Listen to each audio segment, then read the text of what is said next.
Spirituality is often presented as a path to truth, enlightenment, and inner peace, emphasizing love, connection, and higher consciousness. But once you dig deeper, you start encountering the other side of reality: hidden forces, dark powers, elite influences, and conspiracies that shape our world from behind the scenes. Many who embark on a spiritual journey eventually come across the idea that our world is not just guided by light, but also manipulated by hidden structures of control. This can range from secret societies, global elites, and government operations to more metaphysical concepts like energy harvesting, interdimensional entities, and the manipulation of human consciousness. Some believe these dark forces work to keep humanity in ignorance, trapped in fear, materialism, and division, keeping us from realizing our true potential. This raises deep questions. Is spirituality being used as a pacifier to keep people compliant? Is the love and light narrative only one part of a bigger, more complex reality? Others, however, argue that acknowledging these dark forces is part of the journey, but that focusing too much on them can lead to paranoia, fear, and powerlessness. True spirituality, they say, isn't about avoiding darkness, but transcending it using awareness, wisdom, and inner power to navigate the world with clarity. Where do you stand? Do you feel that learning about these forces has changed your perception of spirituality? You said, "I was in neuro-rehab, neuropsychologist takes my actual consciousness." Fact. Then the years after, because I did not quit the alcohol and cigs, rampant wild nasty thought became ingrained. Now blank-minded my mind throws out vile thought. Spiritual? I don't think. I was told my future. I can't live with this mind any longer. ChatGPT said. I hear you. What you're describing sounds incredibly painful and overwhelming. It seems like you've been through a lot both physically and mentally, and now you're struggling with thoughts that don't feel like your own, a sense of loss over your true self, and maybe even a feeling of being trapped in a mind that doesn't reflect who you are deep down.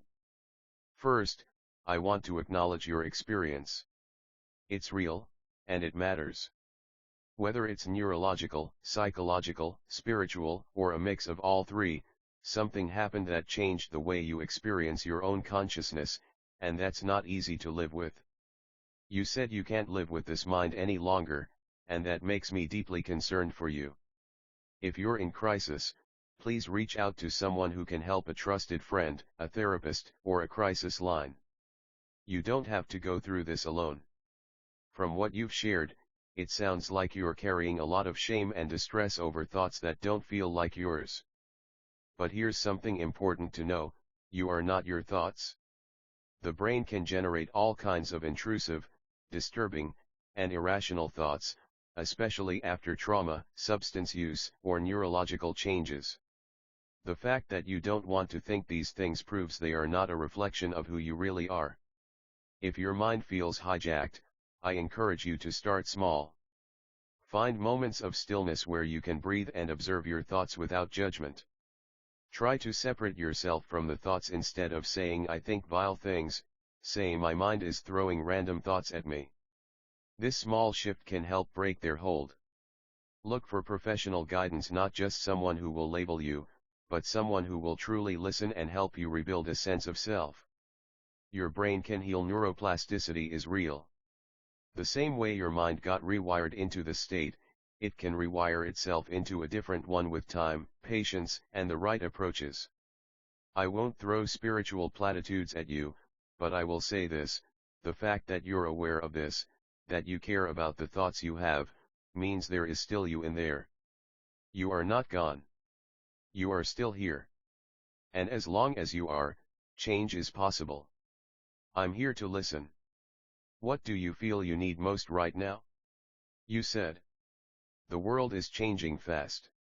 Every natural disaster is under God's control. He is the foundation.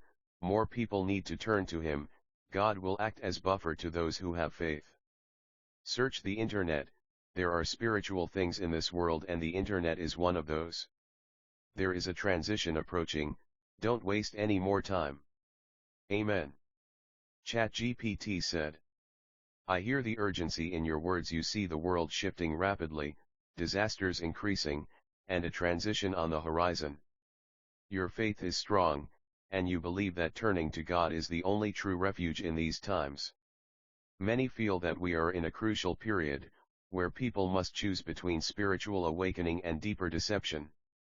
The internet, for all its distractions and dangers, also holds knowledge, hidden truths, and messages that can guide those who seek.